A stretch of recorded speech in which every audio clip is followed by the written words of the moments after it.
नमस्कार, स्वागत आहे तुमचे आईच्या स्वयंपाकघरात. मंडळी, एखादा दिवस कामात इतका व्यस्त जातो ना की रात्री स्वयंपाक करायला खूप कंटाळा येतो. अशा वेळेला साधा, सोपा आणि पटकन होणारा पदार्थ म्हणजे आंबट गोड चटकदार आमटी आणि त्यासोबत गरमागरम भात. आहा हा, असा आमटी भात खाल्ला की सगळा शिण नाहीसा होतो आणि समाधानाचे ढेकर देत आपण बिछाण्यावर पडतो.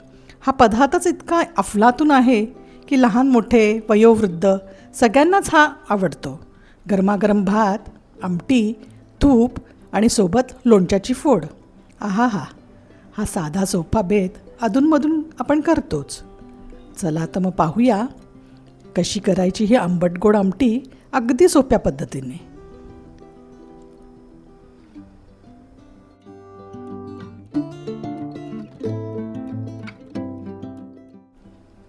कढई तापत ठेवलेली आहे, त्यामध्ये तेल टाकूया.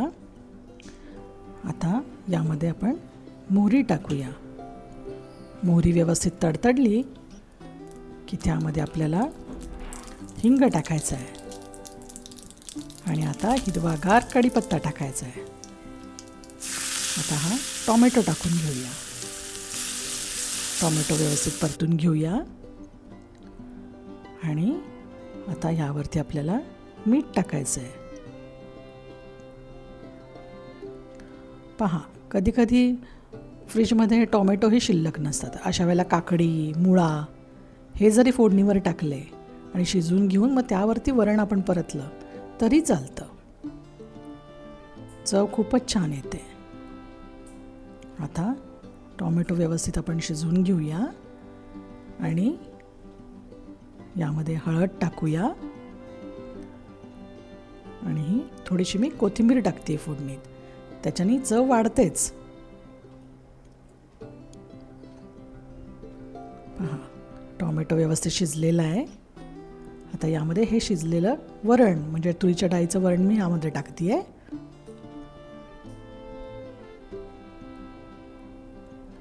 हे व्यवस्थित यामध्ये थोडंसं पाणी मिक्स करून आपण हे ढवळून घेऊया.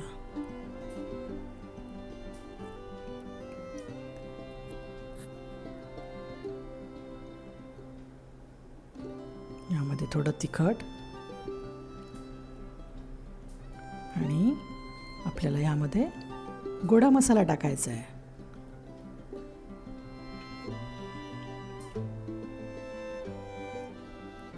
थोडंसं पाणी आपण यातलं वाढवूया आणि अशी कन्सिस्टन्सी ठेवूया.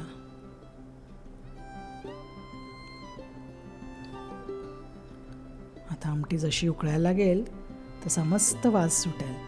पहा, आता ह्याच्यामध्ये मी चिंचेचा कोळ टाकलेला आहे आणि हे गूळ टाकला आहे. ह्याच्यामुळे आंबट गोड चव एकदम छान येणार आहे. बस, याच्यामध्ये एवढंच जिन्नस पडतं. आता आपल्याला ही चांगली उकळून घ्यायची आहे. बस, ही 5 मिनिटात झटपट होणारी आमटी खूपच छान लागते. पहा, चा रंगही छान येतोय आणि तयारही अगदी पटकन होते. पहा, आता आपल्याला याला चांगली उकळी घ्यायची आहे. आमटी जशी उकळायला लागेल तसा खूप छान वास सुटेल. वा, आता यावरती आपल्याला कोथिंबीर टाकायची आहे. आपली आमटी तयार झालेली आहे. पहा, आता आपण भातावरती गरमागरम आमटी वाढून घेऊया. आहा, काय वास दरवळला आहे. तुम्ही करून पहा अशी आंबट गोड आमटी आणि कशी झाली ते मला नक्की कळवा. व्हिडिओ आवडला असेल तर लाईक करा. चॅनलला सबस्क्राईब केलं नसेल तर सबस्क्राईब करा. पुन्हा भेटू अशा वेगवेगळ्या व्यंजनांसाठी पुढील व्हिडिओमध्ये. तोपर्यंत धन्यवाद.